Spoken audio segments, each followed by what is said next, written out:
My girlfriend took a break to find herself, slept with other men, came back begging for home, but I said no, reclaimed my life, and walked away stronger.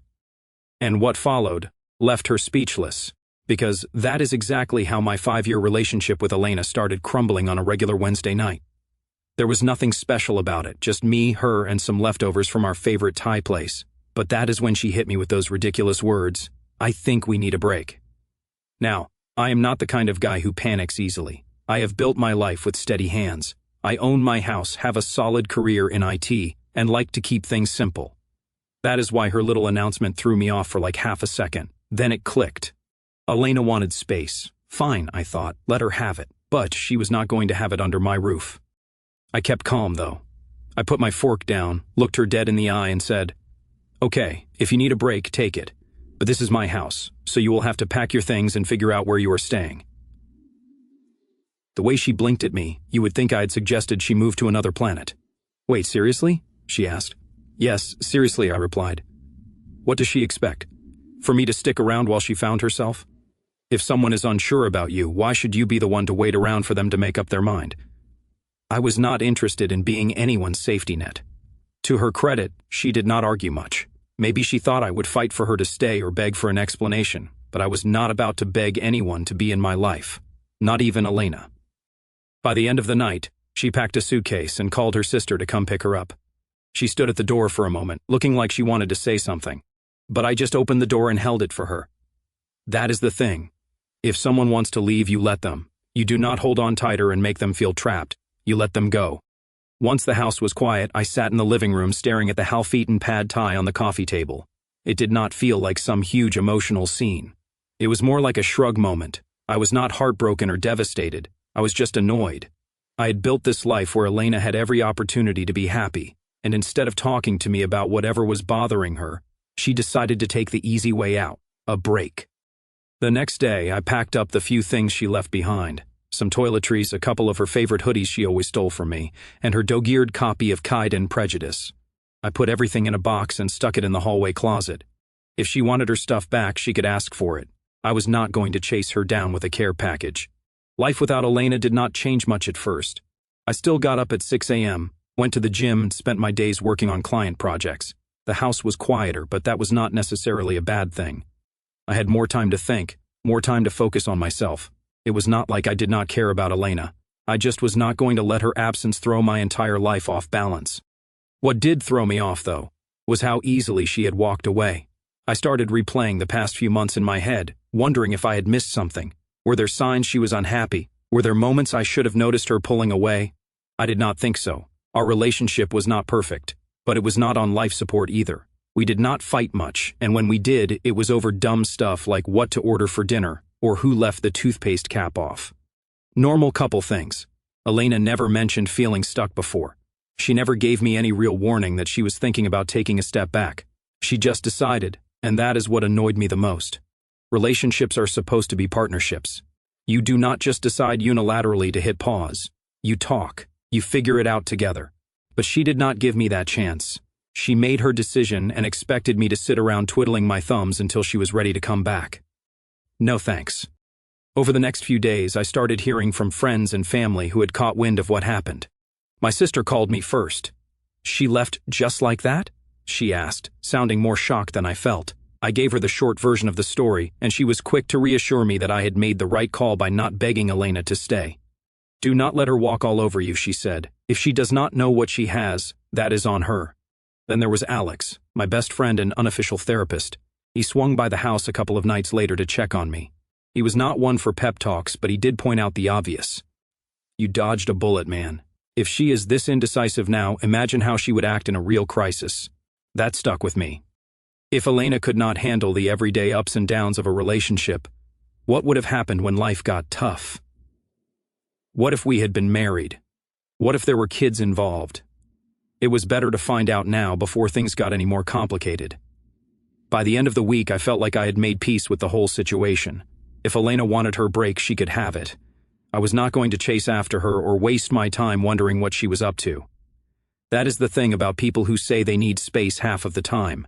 It is not about finding themselves. It is about finding out if the grass is greener somewhere else.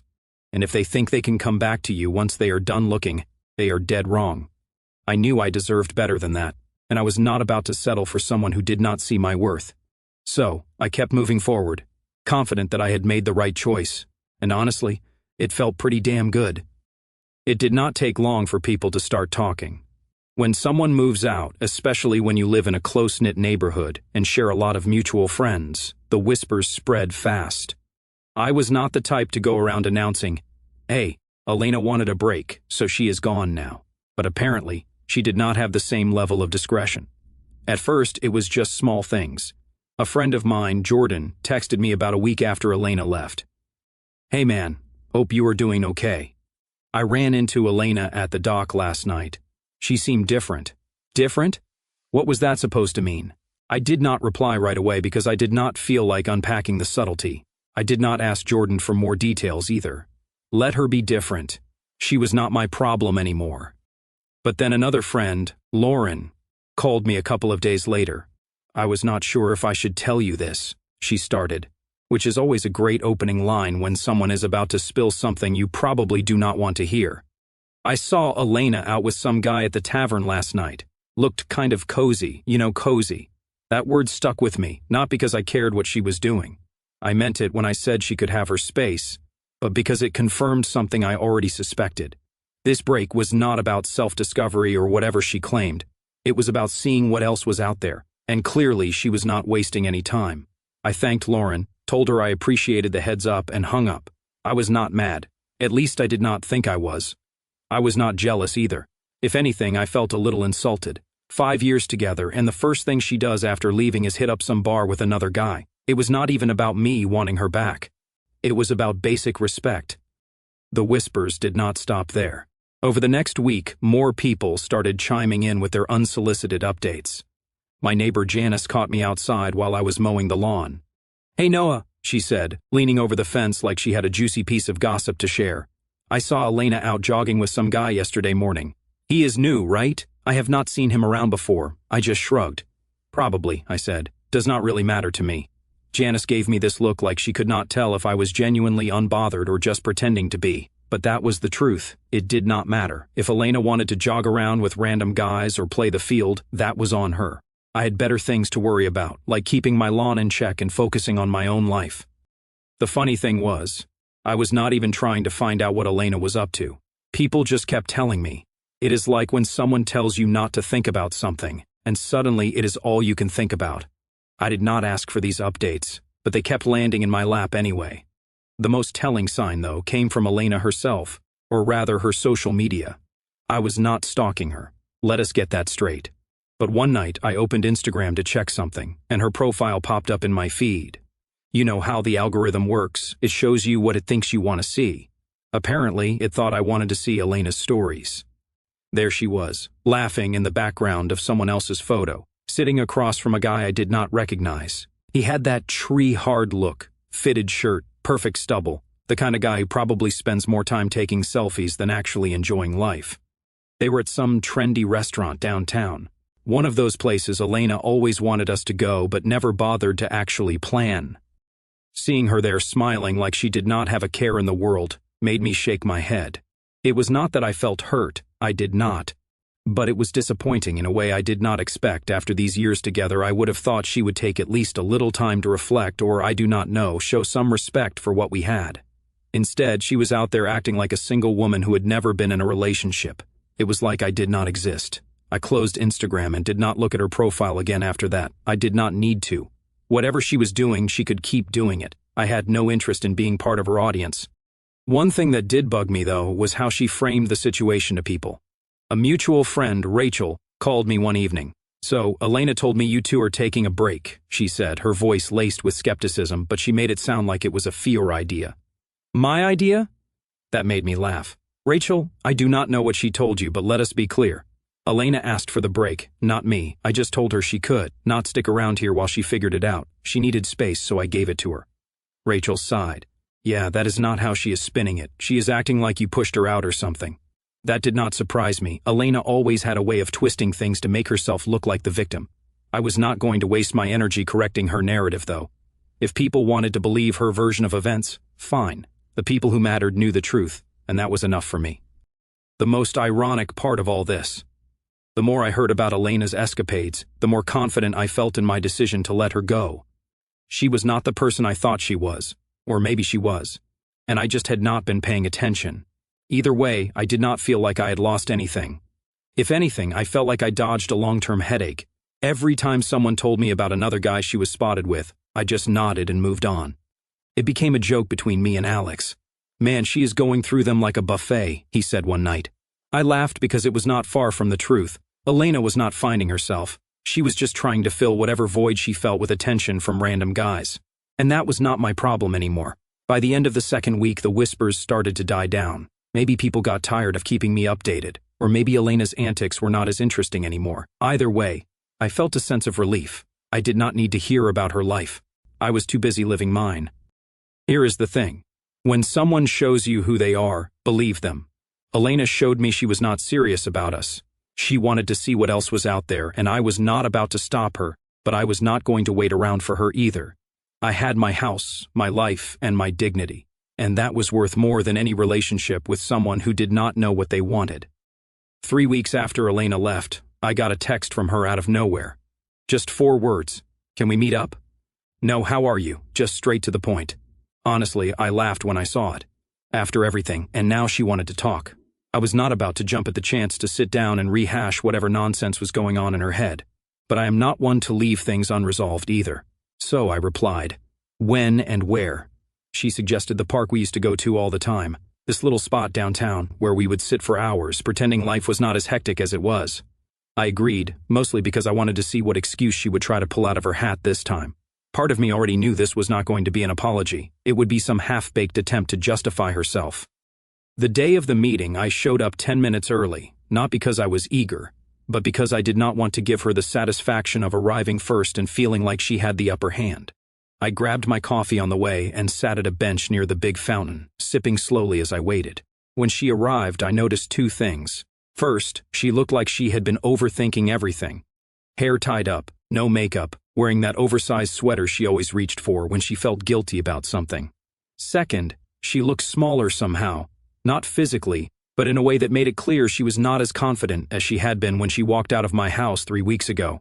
She spotted me, waved awkwardly, and made her way over. I did not stand up. I just leaned back in my chair and nodded. If she wanted to talk, she could do the work. I was not about to make this easy for her. "Thanks for meeting me," she started, sitting down. I did not reply. I just raised an eyebrow, waited for her to get to the point, let her squirm a little. She deserved it. She launched into this long, rambling explanation about how she had been feeling lost and confused when she asked for the break. She tried to spin it, like she was doing me a favor by stepping away to figure herself out.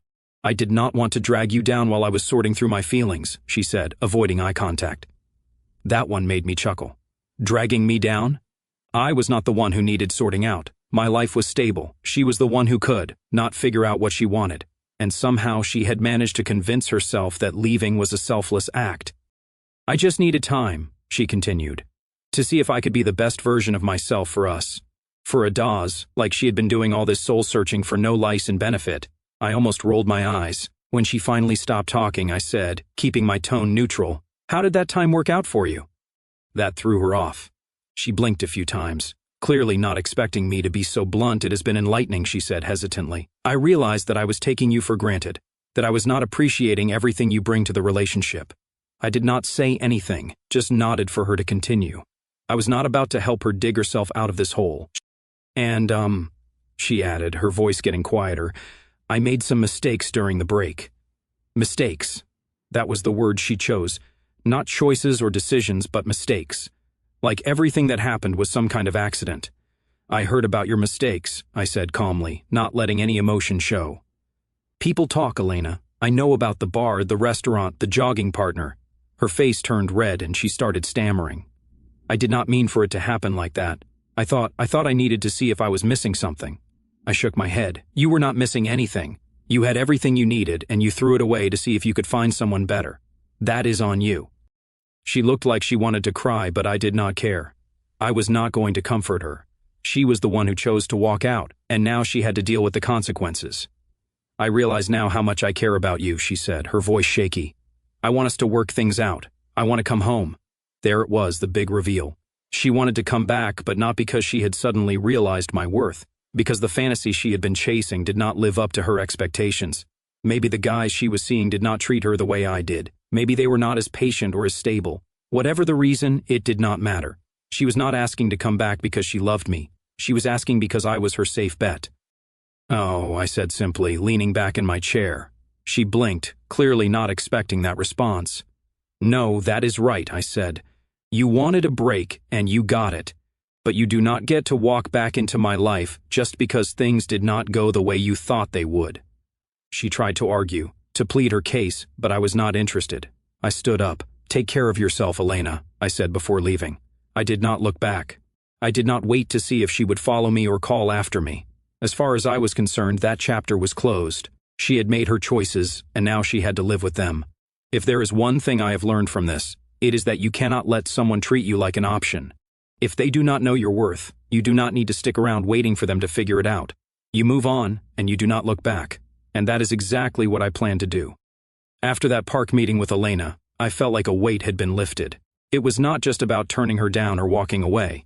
It was about reclaiming my own sense of worth. I had not realized how much I had been carrying since she first said she needed a break, but now I was done. No second guessing, no lingering doubts. The first thing I did when I got home was clear out the hallway closet. That box of her stuff, it all went into the trunk of my car. I drove straight to her sister's place and left it on the porch without a word. No text, no note. She could deal with it on her own time. I was not about to have her lingering in my space any longer than necessary. Over the next few days, I started settling into a new rhythm. My house felt different without Elena's presence, but not in a bad way. It was quieter, sure, but also more peaceful. I did not have to worry about her passive-aggressive sighs when I left a dish in the sink, or her endless stream of suggestions about how I could improve the house. The house was mine again, and I made it a point to make it feel like mine. I rearranged the furniture in the living room, replaced the throw pillows she had insisted on buying, and even swapped out the shower curtain. Small changes, but they made a big difference. Every little adjustment felt like a step toward reclaiming my space. One night, Alex came over to hang out. He had not seen the house since Elena left, and the first thing he said when he walked in was, "Man, it feels way better in here now. Like I do not know lighter." I laughed. "Yeah, it is amazing what happens when you take out the source of the negativity." He smirked. "Dude, you are thriving and I am here for it. What is the plan now? Bachelor pad vibes?" I shook my head. "Nah, I am not turning this into some party house. I just want to focus on me for a while. Get back to what makes me happy." Work became another area where I really started to thrive without the constant distractions of a messy relationship. I found myself diving deeper into projects and actually enjoying them again. My focus was sharper, my productivity shot up, and I started getting recognition for it. My boss even pulled me aside one day to say, "Whatever you are doing differently, keep it up. It is paying off." Funny how cutting the dead weight from your personal life can make everything else fall into place. The real shift, though, was mental. I started noticing how much clearer my head felt without Elena's drama taking up space. I was not constantly questioning myself or trying to figure out what she wanted or needed. I was not worrying about whether something I said or did would set her off. Of course, there were still moments where I thought about her. It was not like she had completely disappeared from my mind, but those moments were fewer and farther between as the weeks went on.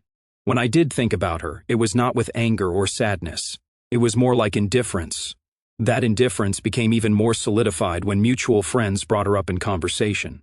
One friend mentioned seeing her at a party, and all I said was, "Good for her." I did not ask for details, did not care to know who she was with or what she was doing. It did not matter anymore.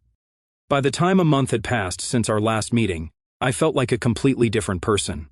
Not because I had changed, but because I had finally gotten back to being myself, the version of me that did not have to compromise for someone else's comfort. One of the best parts of this whole journey was realizing how much stronger I was than I had given myself credit for. When Elena left, I could have let it break me. I could have spiraled, wallowed in self-pity, or tried to win her back. But I did not. I stood tall, kept moving forward, and built a better life for myself in the process. It was not about proving anything to her or to anyone else for that matter. It was about proving something to myself, and I did. Sometimes the best thing you can do for yourself is let go of what is holding you back. Whether it is a toxic relationship, a dead-end situation, or just a mindset that is keeping you stuck. Letting go can be the most liberating thing in the world. For me, that meant saying goodbye to Elena and everything she represented. And it was worth it. Now standing taller than ever, I can say with complete confidence, I made the right choice.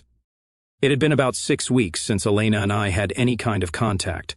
I was not checking her social media. I was not wondering what she was up to, and I definitely was not missing her.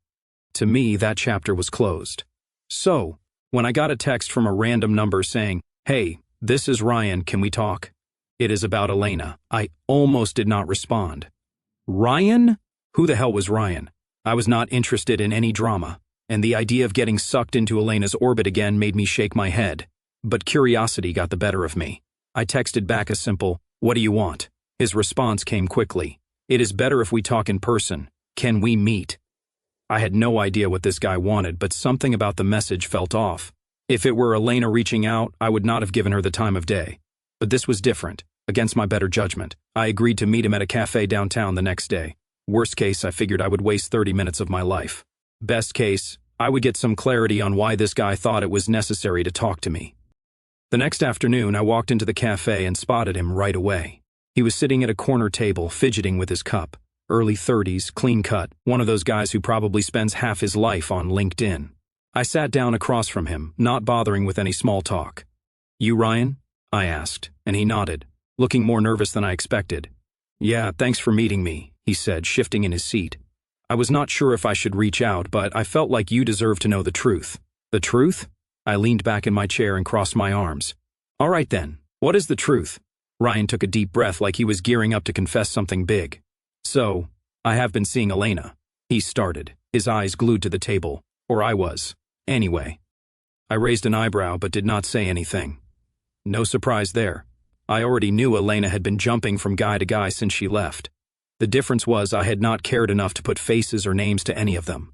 Ryan was just another name on the list. He must have noticed my lack of reaction because he kept talking, words tumbling out faster.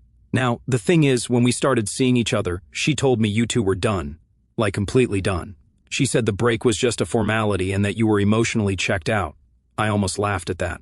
"Emotionally checked out?" I repeated, shaking my head. "Yeah, that is not how it went down. She asked for the break.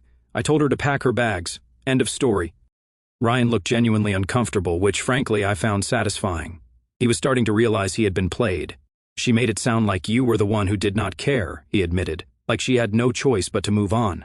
Classic Elena, twisting the narrative to make herself look like the victim.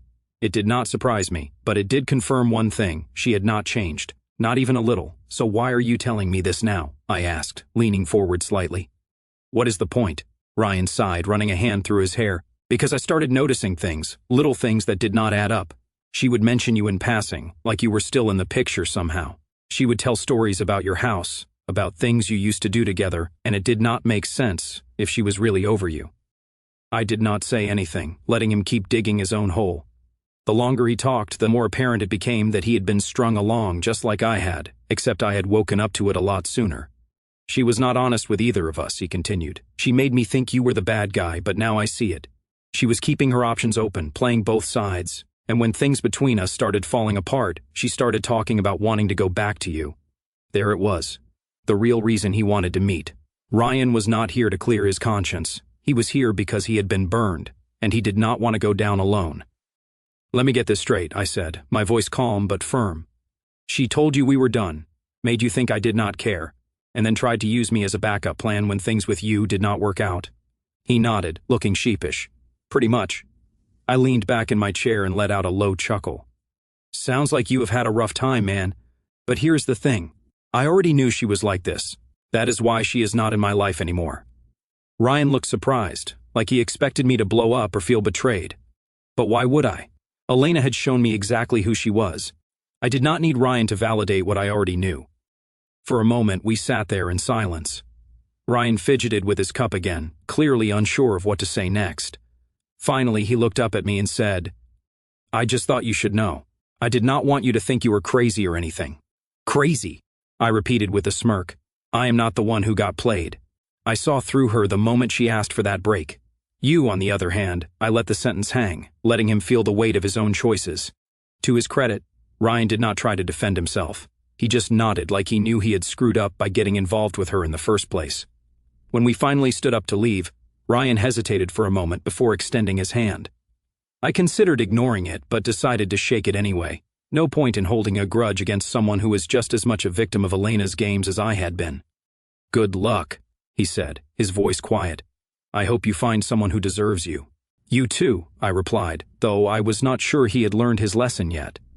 On the drive home, I could not help but laugh at how messy the whole situation had become. Elena thought she could keep both of us on a string, but instead, she ended up with neither. It was poetic, really. She had played herself. After my little chat with Ryan, I was done. Done with Elena. Done with her drama. Done with everything that even remotely involved her. I had thought the door had already been closed when I walked out of that park, but meeting Ryan put the final nail in it. The confirmation that she had been stringing both of us along, that was all I needed to wipe my hands clean of her nonsense for good. But of course, Elena was not about to let things end quietly. A couple of days later, she texted me again. "Hey, can we please talk? I have been doing a lot of thinking, and I really want us to work this out." I did not even bother replying. What was there to talk about? She did not get to come crawling back just because things did not work out the way she wanted. Silence was the only response she deserved. Ignoring her did not stop her from trying, though. Over the next week she sent more texts. Some were apologies full of self-pity and regret. "I know I messed up. I wish I could take it all back." Others were attempts to guilt me into responding. "I just need closure. Do not I deserve that?" No, she did not. Closure was not something I owed her. Then came the calls. I would see her name pop up on my phone screen, and every time I would hit decline without a second thought. It was almost laughable how desperate she was getting. She had burned every bridge between us, and now she was scrambling to rebuild them with empty words. I was not buying it. One night, she showed up at my house. I was in the middle of a woodworking project in the garage when I heard a knock at the door. At first, I thought it was Alex dropping by unannounced like he sometimes did. But when I opened the door and saw Elena standing there, I sighed. She looked different. Not in the "I have been working on myself" kind of way, but in the "I am not handling this well" kind of way. Her hair was messy, her eyes were red, and she had this pitiful look on her face that might have worked on someone else, but not me. "What do you want, Elena?" I asked, leaning against the door frame. She hesitated, probably trying to come up with the perfect thing to say, but all that came out was, "I miss you." I almost laughed. Miss me? The guy she thought she could keep on standby while she tested out her little flings? "Yeah, no thanks, I do not know what you want me to say," I told her. "You made your choice, and I made mine." "I made a mistake," she said quickly, her voice trembling. "I thought I needed something different, but I did not. I had everything I needed with you, and I was too blind to see it." I crossed my arms and gave her a long, hard look. "You think you can just show up here, say a few nice words, and I will forget everything you did? That is not how it works, Elena." She started to cry then, tears streaming down her face as she tried to plead her case. I did not know what I was doing. I was confused, and I got caught up in my own head. "I am sorry, Noah. I really am. Cannot we just start over?" Her tears did not move me. They might have worked on Ryan or whatever other guy she had been messing with, but I was not about to fall for it. Starting over was not an option. "I am not interested," I said firmly. "You wanted space. You got it. You wanted to explore other options. You did. Now you are dealing with the consequences of your actions. That is not my problem." She stood there for a moment, stunned into silence, then tried one last angle. "What about everything we built together? Does not that mean anything to you?" "It did," I said, my voice calm but firm. "But I do not hate you. I am not angry anymore. I am just not going to let you back into my life just because you realized you made a mistake. You need to move on, Elena. I have." Her face crumpled, and for a moment I thought she was going to argue again. But instead, she just nodded, wiping her tears with the sleeve of her hoodie. "I am sorry," she said quietly, "for everything." I did not respond. What was there to say? I closed the door as she walked away, not bothering to watch her go. I felt nothing. No sadness, no anger, no regret, just relief. She was out of my life for good, and that was exactly where she needed to stay. After that night, she did not try to contact me again. Maybe she finally got the message, or maybe she was too embarrassed to keep trying. Either way, I did not care. My life was better without her, and I was not about to let her back in. I started planning a trip I had always wanted to take but never had the time for. Life felt full again. Not because of anyone else, but because I was building it on my own terms. No games, no drama, just peace. Here is the thing. People like Elena do not change. They might say all the right words, cry all the right tears, but at the end of the day, their actions speak louder. And her actions told me everything I needed to know. She did not value what we had. She thought she could walk away, try something new, and come back when it suited her. But that is not how life works. Not with me, anyway. I do not regret the time we spent together, but I also do not miss it. That chapter of my life is closed, locked, and the key has been thrown away. If she is smart, she will learn from this and do better with the next guy. But me, I have already moved on. As for Elena, the first I heard about her downfall came from Janice, my nosy neighbor who had a knack for keeping tabs on everyone in the neighborhood. "Noah," she said, "did you hear about Elena?" I had not, of course, because I was not going out of my way to keep tabs on her. "What about her?" I asked, more out of politeness than genuine interest. Janice lowered her voice like she was about to spill state secrets. Apparently, she lost her job. Something about messing up a big project and getting into it with her boss. I just nodded, not bothering to say much. I was not going to gloat about her misfortune, not out loud. Anyway, over the next couple of weeks, more stories about Elena started trickling in, each one worse than the last. First, it was the job. Then, I heard through a mutual friend that her living situation was not going well either. Turns out she had been staying with her sister after our breakup, and things had gotten tense. Her sister apparently got tired of Elena's freeloading and told her she needed to find her own place. From what I gathered, Elena was not exactly drowning in options. She had burned a lot of bridges, and most of the people she had leaned on in the past were not interested in helping her anymore. She ended up renting a room in some sketchy apartment across town, far from the cushy life she had been used to. Inside, I could not help but feel a little vindicated. She had been so eager to walk away from the stability I had offered her, only to end up sinking her own ship.